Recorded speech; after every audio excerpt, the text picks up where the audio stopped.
What's good people? It's your boy Cal Griffin, man, and I'm here with another edition of Legends Talk. Legends Talk, man, a place where legends meet and tell their journeys. Today we have a Texas legend.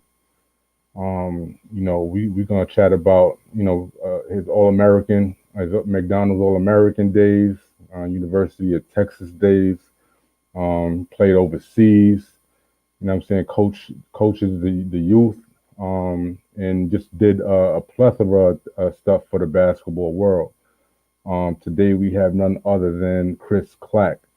If you're not familiar with the name, I suggest you do some research, some Google. You know what I'm saying? Do some YouTube, do something. But Kris Clack it was a natural born killer on the court, and that for any basketball junkie out there, y'all know. But we're gonna get right into it. I thank y'all from the bottom of my heart for tuning in. Which I need y'all to do is please like, subscribe, and follow this page. All of my people on YouTube, all of my people on Facebook.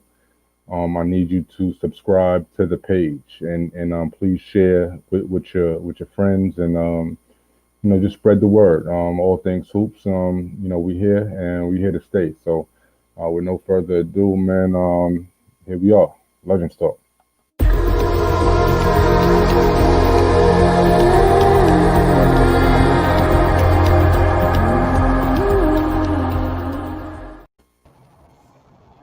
Yo, Kris Clack, what's going on, champ? How you doing, man? I'm doing all right. How about yourself? I'm doing good, man. Thank you for taking the time out of your schedule to come chop it up with me, man. I really appreciate it. You, my man, for any of the basketball, junkies out there, y'all know who this man is. University of Texas. For those people in Texas, they know for from your high school days, at Anderson, right? That was the name of the school. Yeah, that was the name of school, Anderson Trojan. At Anderson, man. You went to work there, man, and pretty much was the holy grail coming out of that school. But before we get into that, man, I definitely got to take a quick moment to shout out the sponsor, Soul Pack. Soul Pack is a bag company. They have some fire bags for all the basketball players out there. Please do check them out. We have, definitely visit their website at, thesoulpack.com, and make sure you follow their social media page. Their Instagram page specifically is at Soul Pack. We're gonna jump into a quick Soul Pack commercial. And when we return, we're gonna be back with Kris Clack, everybody. So stay tuned.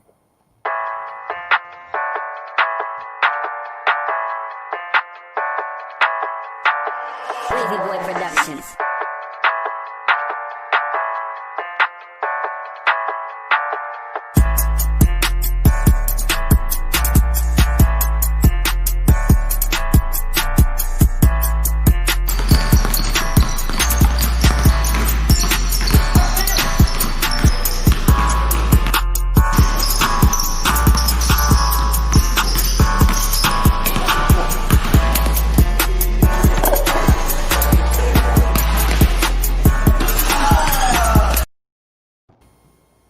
That was Soul Pack, everybody. Make sure you go out and get yours, man. I got mine.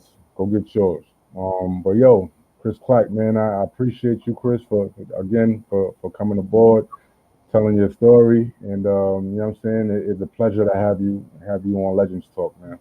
Well, I appreciate you for having me. I got a chance to watch Reggie Freeman a few weeks ago when he was on here and everybody explaining his story and where Reggie come from. A lot of people don't understand where Reggie came from and the legend that he was and is from New York and playing with Rucker and all that. He actually invited me. Kind of regret not going to go to Rutgers when we were in college to go play at the park. Yeah. I just had so much going on at the time, but I appreciate you for having me on, and it's a pleasure. Nah, without a doubt, man. Anybody, like I said, anybody who's who's around the game, who knows the game, definitely heard that name, Kris Clack, in a high regard. So, I'm saying that goes without mention that you definitely made an imprint on the game, not only locally but internationally as well. But before we get into that, man, I like to just go all the way to the very beginning, man. Austin, Texas. That's your hometown. What was it like growing up there? And when did you first get introduced to basketball, man, and find that love and passion for the game? Well, I've been playing sports my whole life. My sisters, I have three older sisters. They all played, volleyball, basketball, ran track. My dad was a basketball player, football. My mom played basketball, so it's pretty much ingrained in me. I played all sports growing up. Basketball, home run derby in the Right. front yard, and football, pitch up tackle.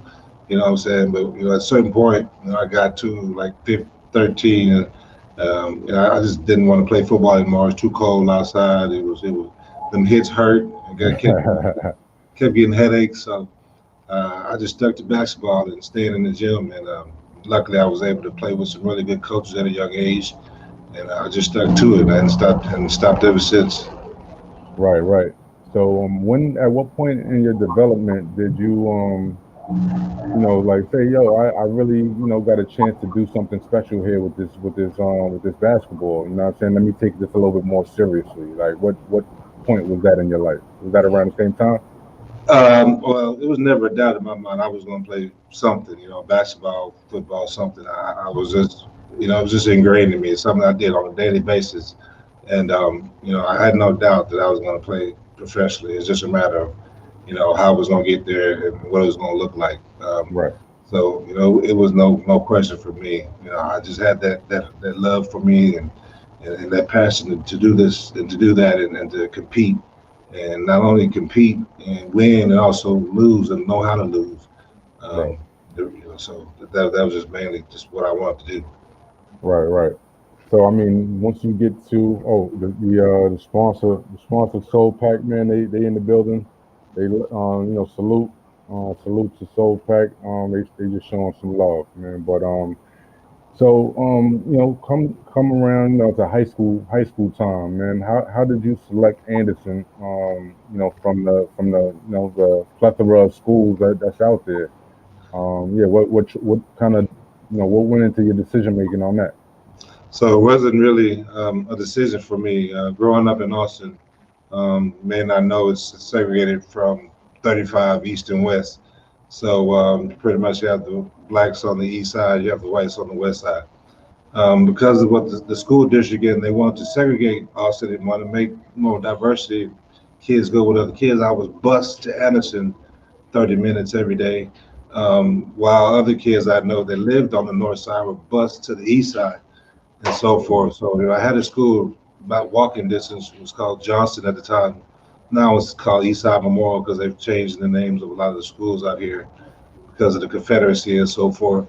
Right, right, I ended up going to Anderson because my sisters all went there, and it was a great experience. It was, mainly majority white people, which was not a problem for me. My father and mother taught me a lot of good home training and ethics, so it wasn't really a concern for me. It was just a matter of going there, staying out of trouble, playing basketball, and doing the best I could. So it right, right, wasn't a decision for me. It was no choice.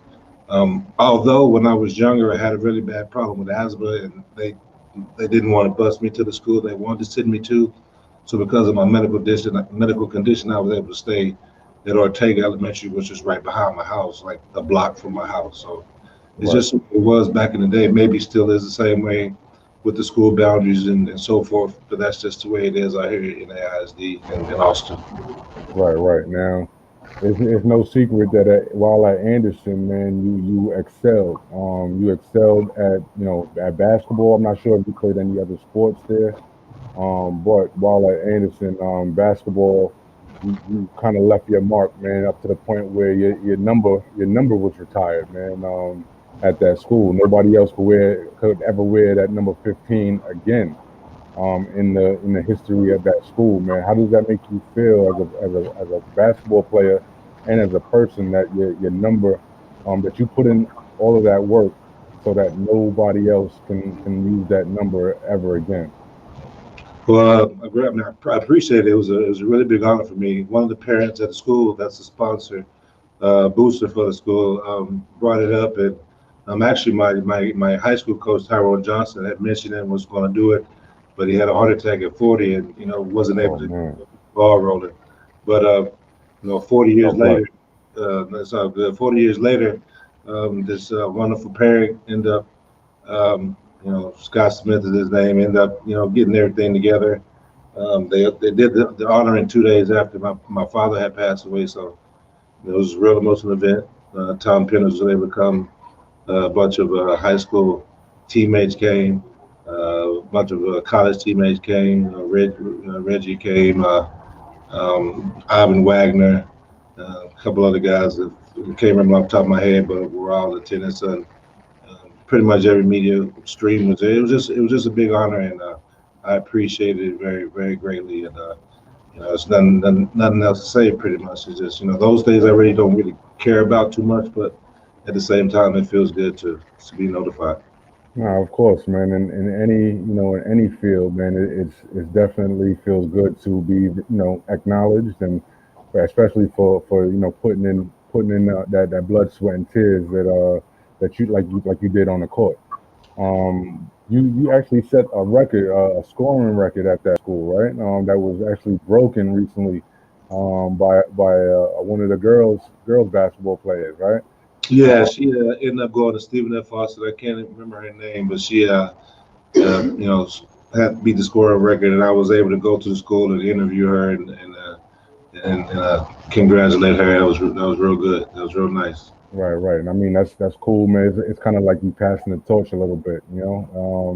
and that's cool that since she broke your record, it was only right that you be there to do that. So that was respectable, man. That's honorable.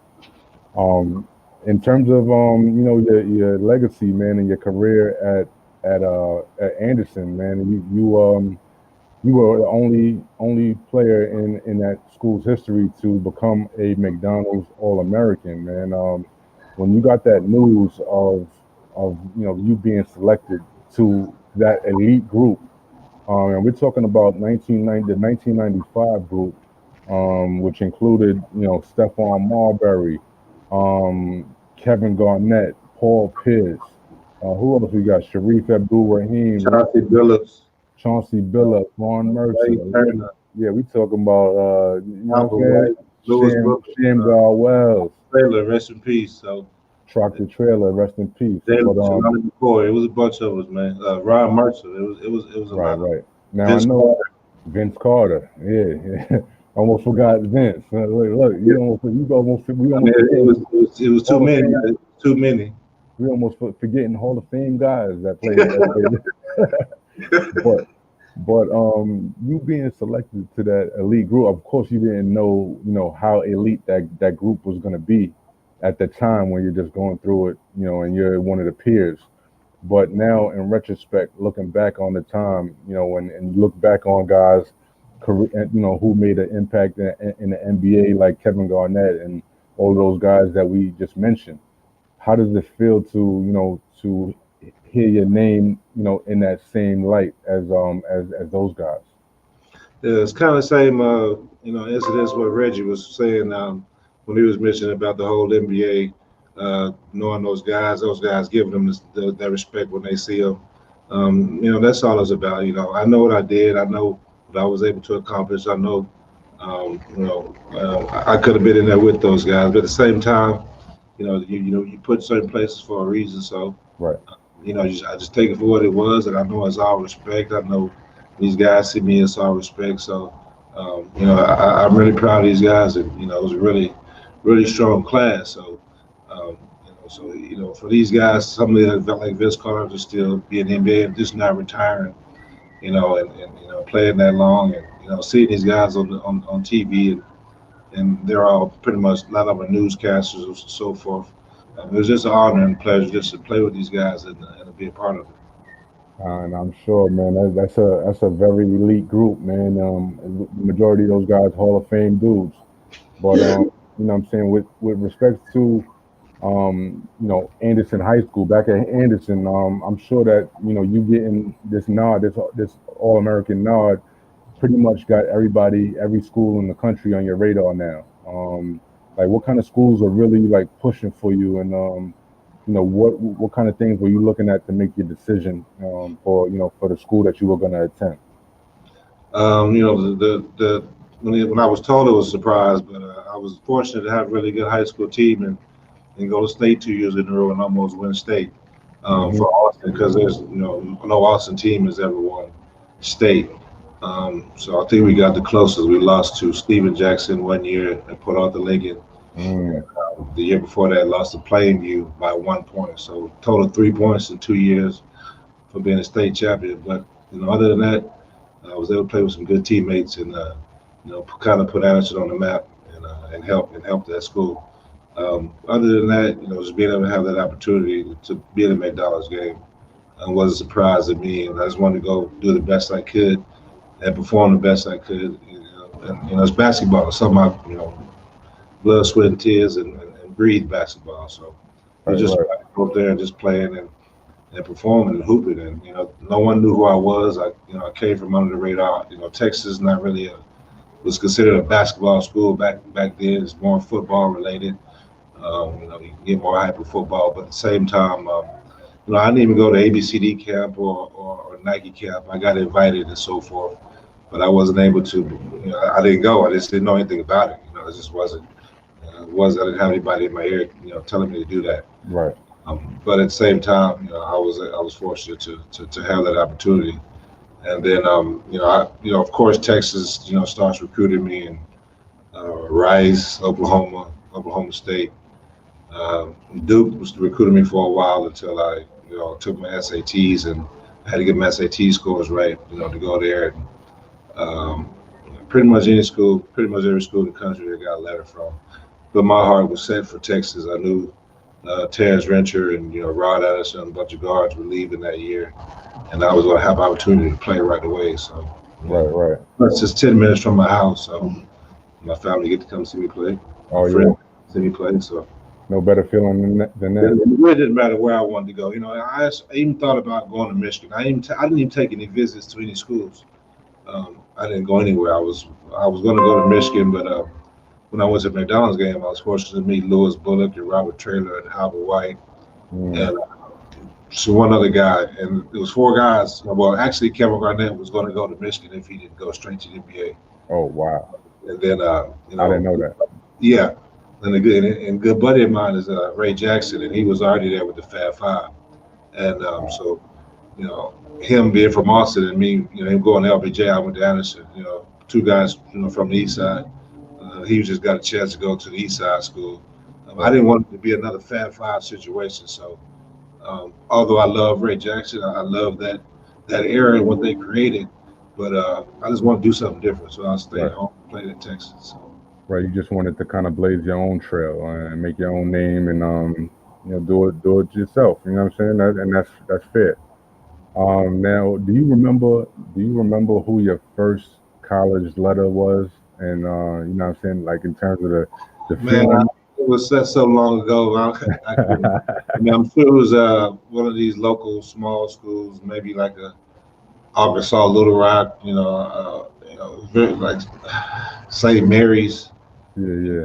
just very, very small schools at first. Rutgers, I think. Northwestern, I can remember getting a lot of questions from Northwestern.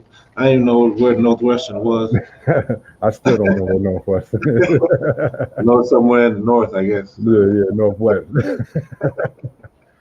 No, but in terms of like in terms of the college recruiting and stuff like that. So at what point did you already know I'm going to Texas? So was it like sophomore year, freshman year, I'm going to Texas, I'm just waiting on them to recruit me, or you I wasn't really thinking about it. I was just really playing basketball. And, playing ball, letting it, everything settle in? Yeah.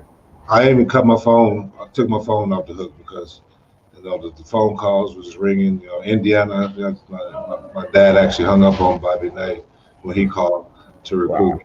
That's a whole other story. But actually, I took my phone off the hook, to be honest with you, because I knew where I was going. Same reason why I didn't take any visits and Mm, didn't get a chance to go visit any schools, because it was, I didn't want to go get any kind of temptation or right, uh, right. whatever. I mean, although we didn't know anything about, you know, bags or money, schools wasn't offering us any money. We just wanted to play basketball. We Right. didn't need money. I just needed an opportunity to go play basketball for Nah, free, right, education right. for free. So, That's key. That's key. A lot of these kids need to understand that that's the ultimate goal. Education for free. You know what I'm saying? Anywhere. You know what I'm saying is respectable. And you know what I'm saying. For you, you obviously had your choice of many schools, but chose Texas. And like you said earlier, everything happens the way it's supposed to happen. Now, who was the head coach at Texas that recruited you? Because I know that they had went through a little bit of a coaching change um, after your first year. So who was uh, who coached that there? was my senior year when they changed, but Vic Trilly was one of the coaches Oh, really okay, for me. He was assistant coach at the time. okay, Tom Penners was there, so those guys really pushed hard and recruited me. Um, Calvin Sampson, when he was at Oklahoma, I think at the time, and Eddie Sutton, rest in peace. He was another guy. And my sister ran track at Oklahoma State, so that was mm, an option. But she ended up coming back because she got tired of right, running from right. tornadoes. So Of course, man. Hey, I don't blame her. I don't blame her at all. she ended up graduating in Texas, so it was all good. Now you played with Tom Penders for three years, 3 seasons. What kind of coach is he personally, and you know what I'm saying in terms of what's his coaching style, and what kind of person was he, professionally and personally. I mean, just kind of piggyback on what Reggie was saying. Like, just let you do your thing. If you got it, go out there and do it. He didn't really hold you back too many times, too often. Really down to earth, transparent.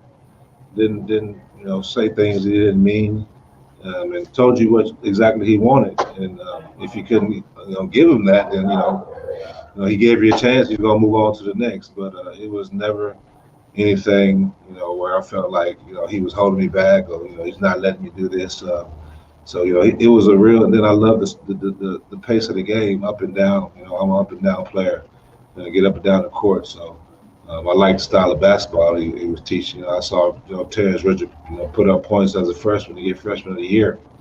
Rod Anderson and those guys just putting, BJ Tyler just putting shots up from anywhere. And people kind of question this coaching style. Well, they thought they didn't play defense, but it was a different style of defense. It was a different style of trapping. Um, but it worked for his players, and he was great at getting the type of players that he coached and played, and it was just a great fit for me. So I mean,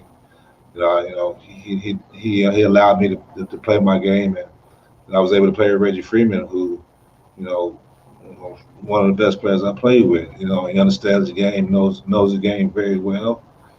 So he complimented me as well as I complimented him. So I Right, think right.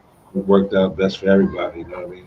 Now, definitely salute to my guy Reggie Freeman. He was on Legends Talk, a couple episodes ago, and definitely has some epic stories. So everybody, make sure you go check that out. With Texas being, University of Texas being in your backyard, man, pretty much. What was the most challenging parts of going to that school for you? A lot of people may say, hey, even with Reg is like, I was homesick for the first couple months or whatever the case may be. But for you, that wouldn't be the Yeah. case since you're already home. What were some of the challenges that you had, that first year, especially just kind of getting adjusted to a new system of play at Texas? My main thing was getting used to the classes, being in classes for 2 and 3 hours, and having to right after that, study hall. Right after that, then once you leave study hall, you got to go to practice. And then once Right, you practice, you got to rush to hopefully make it to the dining hall so you can eat that night. What I'm saying? right, And, 'cause, when you're in college, you don't have much food in your dorm.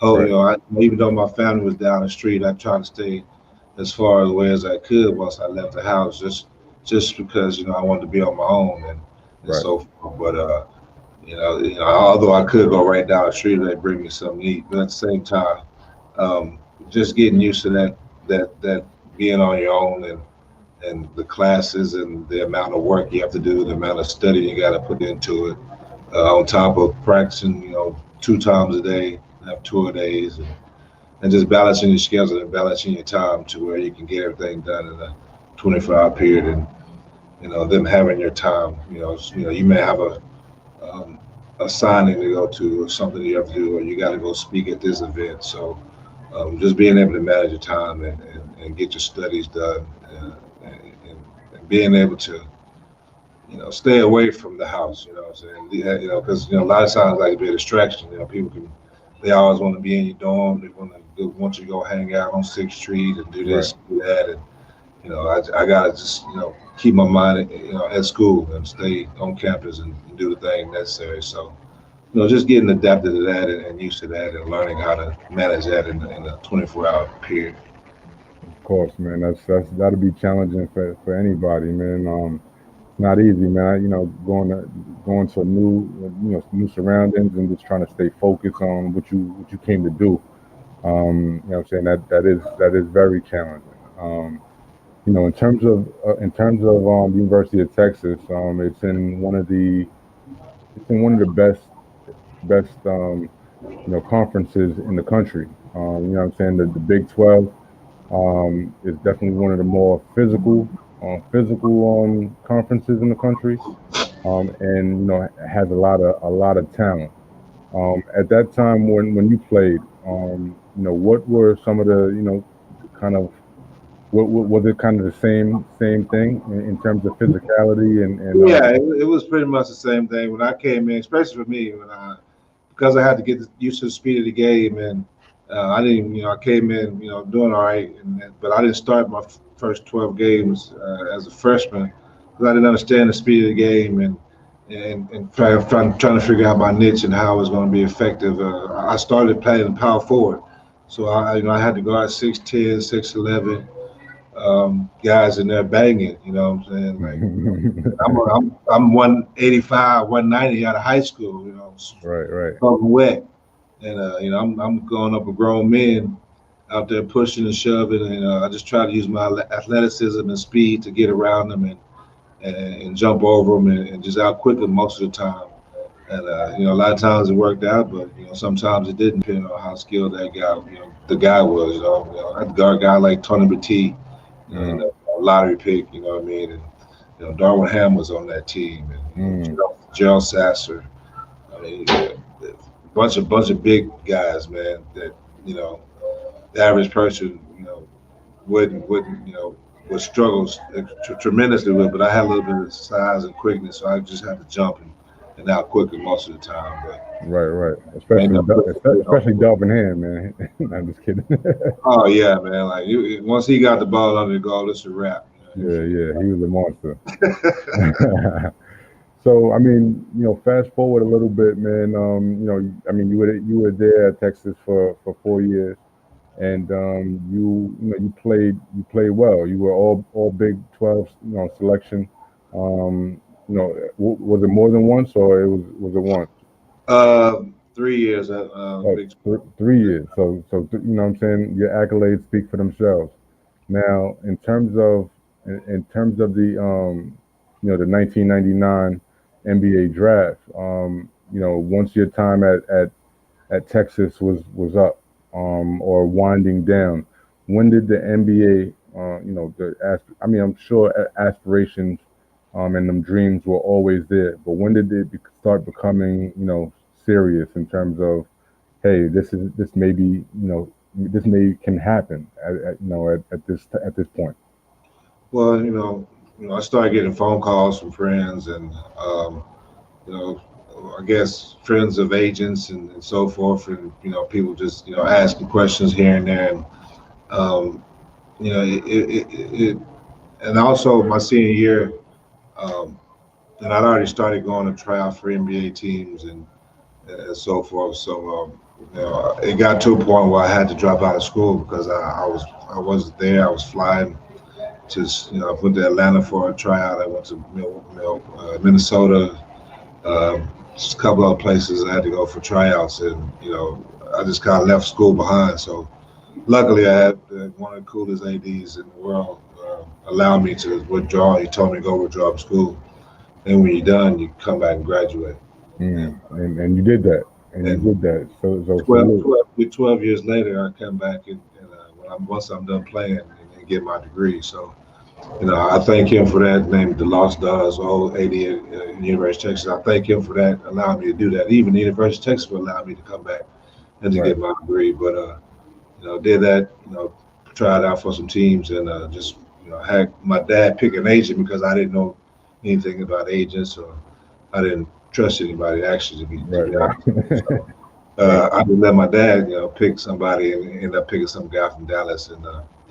Had a party at the Renaissance and draft night and just waited for my name to hopefully get picked. So Right, right. So now, I mean, you got picked in the second round, in the second round of the 1999 NBA draft to the Boston Celtics. yeah, Now, although it didn't go as planned in terms of your career, in terms of the NBA career that you dreamed of, although it didn't pan out the way that you wanted it to. How did it feel just hearing your name called? You know, by the associate commissioner, whoever it was at the time. How did it feel to get your name called and associated with an actual NBA team?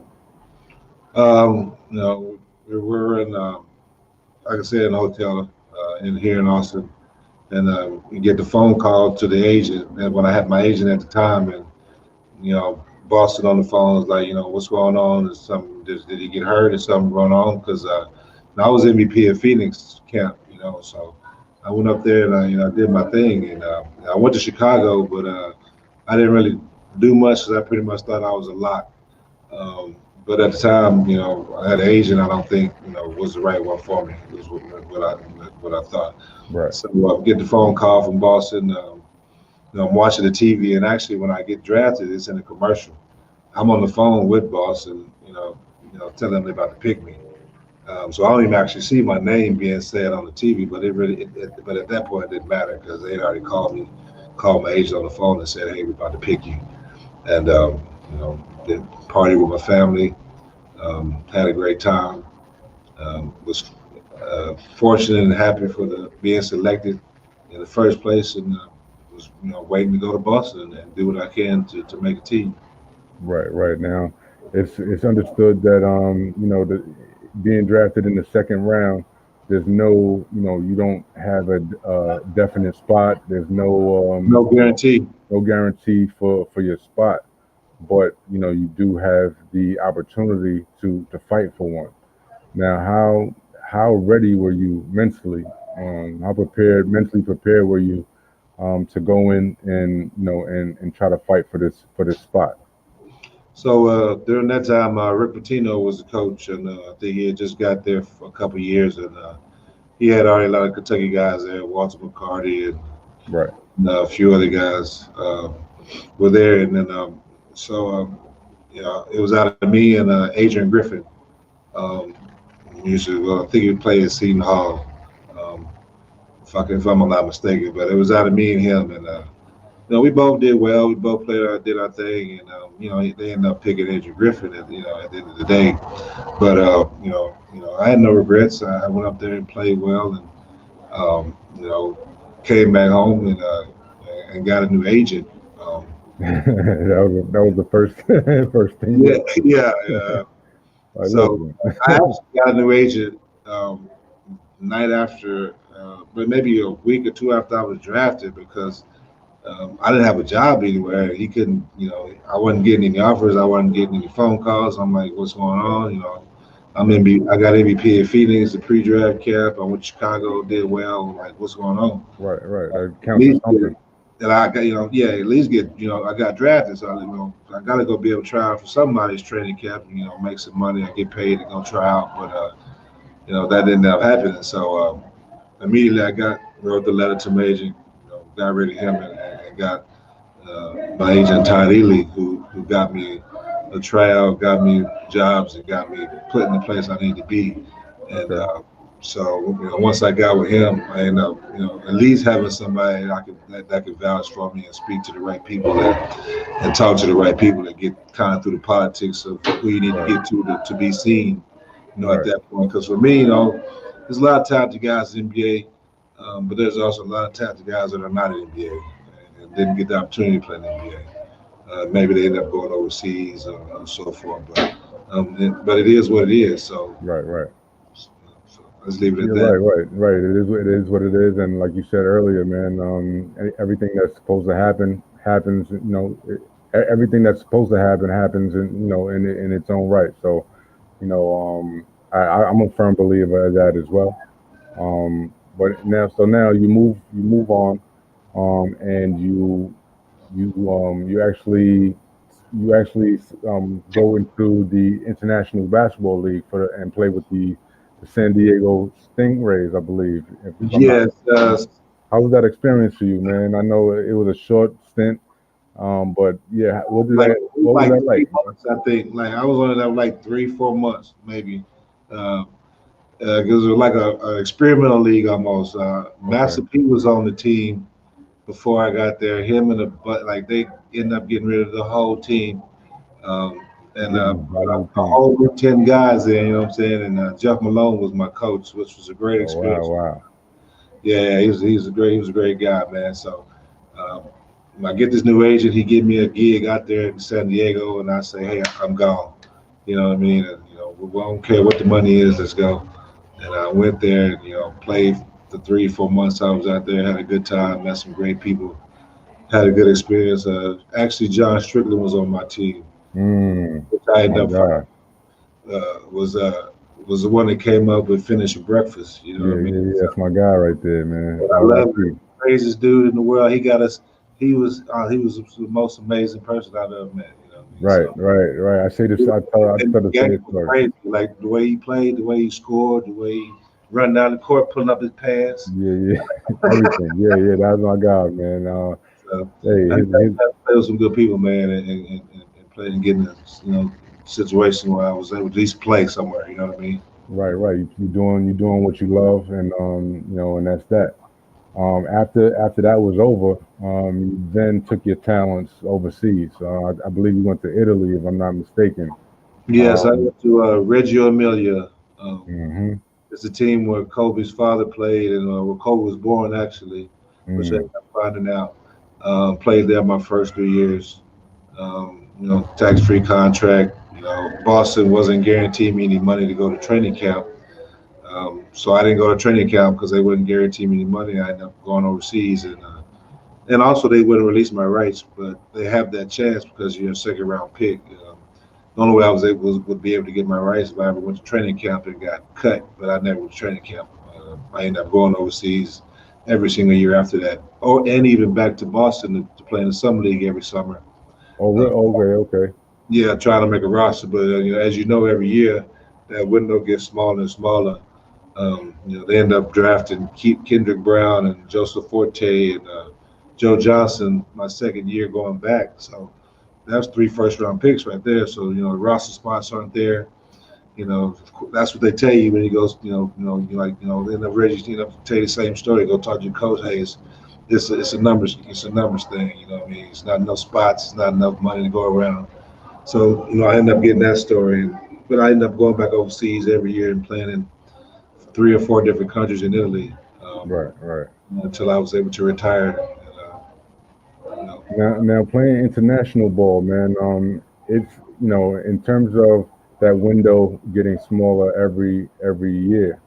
At what point did you just like kind of hang it up and say, "Listen, man, I'm just gonna continue to do my thing internationally, and you know, because you said that you were going back to Boston to the summer leagues. Every summer here we go back. Right, right. So obviously you're trying to land a spot. At what point did you just say like, listen, man, this isn't working out for me. I'm gonna settle out here and just try to play my game and not really think about all of the distractions or not even distraction, but not even thinking about trying to impress a scout or trying to go to the NBA. And just kind of Part of that third or fourth year, going back to the summer league every year. Even talking to the GMs and the coaches, like, hey, what's going on? Is there any possibility of making a team? Because at that point in time, I had a family. I had a 3-year-old daughter that I've come back to. So, I'm asking questions like, hey, is there any you need a chance? Because real. otherwise, I'm not gonna waste my time here. I'm gonna go overseas and make Right. my money. You know what I mean? So, about that third or fourth year, and like I said, and then you just get me personally, I was just like, well, I'm done. I'm making my money here. I'm making my name here. I'm in a great place and a great opportunity. So you keep on. So and then that window, like you said, that window gets smaller and smaller. So I I'm a mean, realist. I just say, hey, right, right. I'm not gonna I go. mean, you at the end of the day, man, you were, you were a pro. Do you look at it like that? I know a lot of people say, a lot of people's dreams were, is to play professionally, in the NBA. But in terms of overseas, right, Yeah. you still a professional. Yeah. You still a pro. You still sign a contract. You still Right, got to carry yourself in a certain way, form, and fashion out in the city, in interviews and so forth. I mean, you looked at as a celebrity out there, so right, right, you got to hold yourself accountable here and there. So it was no different in here, other than not being in the states, not speaking the same language, and having right, to right, right. learn how to order food at night, or you Right, know right. What was the biggest challenge for you out there like that? Like in terms of it's like the just getting language? used to the culture, man. I mean, you're not from there, and everybody, obviously, I'm not the same color, so. Um, Wait, but wait a minute. You're not the same. No, I'm just kidding. I mean, there are black people in Italy, but they're from Africa. You know what I Right, mean? Like right, Africa, not like right. me descended from Africa. So, but they knew I was there. I'm tall and an athlete, so just getting used to the culture, getting used to the game. They play a different game. They play a college style type of basketball where you pass and cut and move, and everybody touches the ball before maybe one person even looking at the basket. So, just a very fundamental type of game in basketball, Right. which I also enjoyed and loved because it taught me a different way to play the game versus just up and down the court. You know what I mean? Now I have with horsepower. with those guys that we named earlier, being in the NBA, like pretty much that entire almost the entire All American squad from that year, excelled or went to the NBA. Did you feel as though you becoming an international pro? Did you feel as though that was a failure, or did you just look at it as, hey, I'm playing ball too? Um, No, I didn't look at that as a failure. Yes, I get a little upset, or when I come home in the summertime, or if I'm even overseas playing, and I'm watching it happen to watch an NBA game. If I get the satellite TV and I can watch some American TV, knowing I could be out there with those guys, knowing I could do the same things those guys are out there doing. Yeah, it kind of hurts a little bit, and you kind of think about it. But at the same time, like I said, I'm doing what I love, and right, making good money while I'm doing it. Plus, I'm right, learning, right, I end up learning a different culture, end up learning a different language. I still have friends in Italy and so forth that I keep contact with. So right, it's just, it was just different. Like you said, it's where I was supposed to be. You know what I mean? right, right. I was supposed to be in Italy playing basketball. So And even aside from that, right, you still can walk in the room with Kevin Garnett, with Paul Pierce, and those guys that we named, Vince Carter, and those guys, and they know you. You know what I'm saying? They respect you for what for what you were able to do in your craft. So that I alone, caught, I caught one off the rim on the whole team and everybody, so they got to know what's up. who man Talking about who in practice, like in the practice, like the McDonald's game practice was crazy as ever. I ended up catching one off the rim, like on everybody's head. Boom, boom. well KG, you said everybody, but who was right underneath when I'm you saying KG, Vince, who's ever under there trying to get a rebound, it got dunked hey on. hey KG, you hear this? If they Hey was on my Vince. team or not, they got it. Hey, I'm sending this right over to KG, man. Send it to him. He'll tell you. Nah, definitely, man.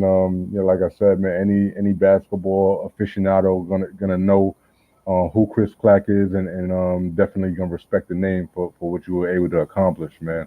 Now, outside of basketball, you took on coaching, it's been a few years since you were doing it. Are you still coaching? And Yeah, I coached JV last year, and Coach JV and I assisted on varsity last year at LBJ High School.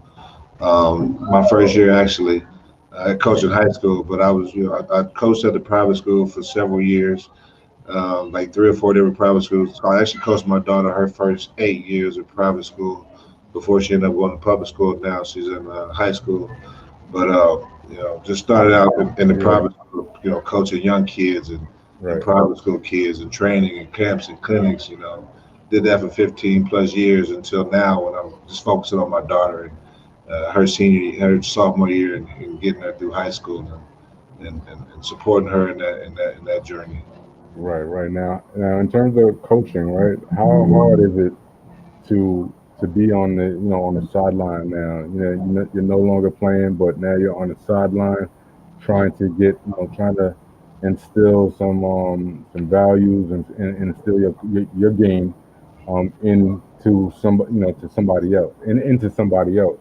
How like what kind of love has to go into coaching? How different is it, from being on the sideline coaching as opposed to being on the court playing? Obviously, it's going to be a different a difference, but for you personally, how do you ever like want to be out there, or somebody's not doing something right, and you just like, Um, yo, my knees hurt so bad I don't even want to touch a basketball ever again. But no, it's just you yeah, look at it in a different aspect. You want them to do the things that you're telling them to do, and a lot of times they don't do it, and you just try not to, get frustrated and just explain to them what you're asking for right, in the simplest form. You can do it. like, Because yo, just go dunk it. Come on, what are you doing? a lot of them. I'm teaching fourth grade private school girls. They're not dunking And anything. you still want them to dunk I'm though. You trying to get them still to make the layup the right way. you Chris Clack, man. You want them to dunk that ball, man. Yeah, I sure do, but what I'm dealing with is just a matter of, because I love the game, because I have a lot of patience. Yeah, I'm able to, just teach them. Just say, hey, right, this is how you do it. This is what needs. This is you want to get good. This get better. This is what you have to do. This is the way I learned how to, do it. So, I know right. everybody learns differently or does things differently, but this is, you got to have a pattern of repetition to it, and just understanding that it's to love the game and it's kids and just teaching them, when they make the mistakes. Teaching them because you made the same mistakes. I've made mistakes in the game. I didn't do everything perfect, but just a matter of having somebody teach the game and understand the game and learn the game. Because a lot of times, I've seen pros that don't know the game and don't Right. understand the game. So just you're much better off if you're a student and know and understand the game, and then you kind of mold your skill to what your knowledge of the game, and to Right. make you as effective as you can be for your style of game. You know what I mean? Absolutely, But man. I don't put kids in situations where I know they're not going to be successful. So if I got a kid I know can't dribble with his right hand, I'm not going to put him on the right side of the court. You know what I mean? I'm gonna Right, keep right. just understanding the game and seeing the game and studying the game because I watch it. I don't watch anything other than basketball and football and sports. So Right. just study the game and understand the game, and giving them that knowledge of how to be successful to help them. So that's the only difference here. Yes, I want to be out there sometimes, but age and body pain permits that. I'm sure you can still get a couple buckets, man. I get one or two. That's it. I'm tired. Hey, hey, in terms of like what like now when the ball stops bouncing and your body isn't what it used to be in terms of aches and pains or whatever the case may be. What are you doing nowadays with your time? Uh, Other than coaching and pouring in that knowledge to your daughter and her game. Like what do you have going on if you'd like to share it? We could I mean, right now because of COVID and things, it's not right, very right, many right. or any clinics going on. I'm just teaching school right now. I'm a PE teacher at the school, so going up there teaching virtually, of course. Um, you know, getting my daughters every other weekend and making sure that they're doing what they need to do, being at the games they need to be in. She's about to start basketball season up here pretty soon. She was just currently playing volleyball, so just being there to support her and Right, I'm, right, understanding the importance of that because 2 more years and my child's being in college. right, right. It's crazy, Crazy right? to say that, but so I kind of want to cherish those years right now while she's here Right, and get the most support she can be and be a fan and be a parent and not be the crazy parent in the stands yelling and screaming, right, right, fussing at the referees and just going out there and be a support. right, right. The support and from the outside looking in, man. Sometimes you just gotta just fall in place and just be there to support.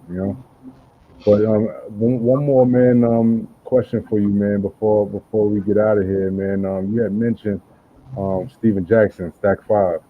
I know he's from Texas as well. I'm not quite sure. PAT, Port Arthur, Texas.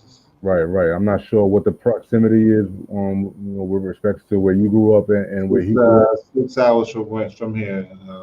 We used to go there. My grandmother was alive. Favorite Christmas and spend summers there and so forth. So it's basically like a second home for me. It's where my mom was born. Like I know he's a year under you. Yeah. So like when you guys were doing your thing, did you hear about him in terms of yo, this kid from Port Arthur, Texas is going crazy out there? Like how, seeing as though there wasn't social media at that time. No, Um, because my mother's from Port Arthur, and like I said, I spent a lot of time in Port Arthur when my grandmother was living. She stayed on West 12th Street, right across tracks from where UGK was. mm, And, I was playing every summer in the gym with them. Um, Coach, I can't remember the legendary coach from Lincoln back then, but every day I was in the gym with them all summer. So I actually have relatives that are, related, to him as well. So it's just being in that circle, knowing him and playing all summer. I was actually going to go there my senior year and stay with my grandmother, but I ended up coming back to Austin and going back to Austin my senior year because I wanted to stay in Port Arthur for my senior year and go to school, but they didn't let me do that. So right, I ended up coming back to Austin and just knowing him and playing with him in summertimes. And then playing against him in state tournament, and I already kind of knew who he was and kind of knew several of the other guys on the team because I saw him the summer before that. right, right. And I'm sure he knew who you were because what I'm saying, you just before he They got there, went up you boxing one on me the whole game. What do you think? well, out the gate too, out the gate. Boxing one the whole game. I Hey want my man, buddies. They I went to high school. They watch it and they cringe to this day. And I still actually have the tape of the game. And boxing won the whole game. hey, can you blame him though? Can you blame No, no, I can't. But hey, I still had 25. I was all right. him? Hey man, hey, ladies and gentlemen, man, Kris Clack, man. I really, again, I appreciate you, man, for coming to Legends Talk, coming to kick it with me and sharing some of your journey with us. You know what I'm saying? I really respected your game. in terms of what you were able to accomplish, man. And I'm happy that I got the opportunity to talk with you and share my platform with you and to get your story out, man. But again, man, from me and mine to you and yours, man, salute. And yeah, man, that's it, man. Did you want to leave us with any I just parting want words? to thank you for having me on here. I appreciate you. I appreciate the opportunity to come up and tell my story. And like I said, not a lot of people know these things I'm saying tonight. So just being an opportunity to get that out there and let people know the real story and a little bit about myself. And also get out there and make sure you vote, man. Oh yeah, man. Very Yeah, that important to vote. I hear a lot of people saying, "Oh, it doesn't matter." Well, it does matter because with that attitude, nothing can ever change. So make sure you get out there and vote and do your best to stay safe in this absolutely. time. Yep, absolutely, man. Again, man, thank you, and man, stay safe out there, and you and your family. I wish everybody well. And if you ever need to, chop it up with me, offline or online, just let me know, and we could arrange something, man. But All right, that's a bit. Just shoot me a number. yes, sir. Appreciate you, man. All Be right, man. good. Be Thank you. well, Thank you bro. for having me. All right. That was Kris Clack, everybody. University of Texas legend, Texas legend. Um, but there's one thing, man, that I really wanted to address, and it's that voting, making sure that everybody goes out. The polls are probably closed by the time you see this, but it's very important that everybody go and vote. It's your voice. It's your voice that you have in this world, and so especially for those people of color. There were a lot of people who sacrificed everything just to have you or give you the opportunity, you and your family and your kids when they grow up and they get older, just to give them the opportunity to vote. They sacrificed everything. So everybody make sure that you use your voice, and that's Legends Talk, everybody. I appreciate everybody for coming on here and looking at what's going on with me and seeing what's the individuals that I'm interviewing. We trying to keep it going as much as possible. But for now, Legends Talk, man. We out of here. Holla at me.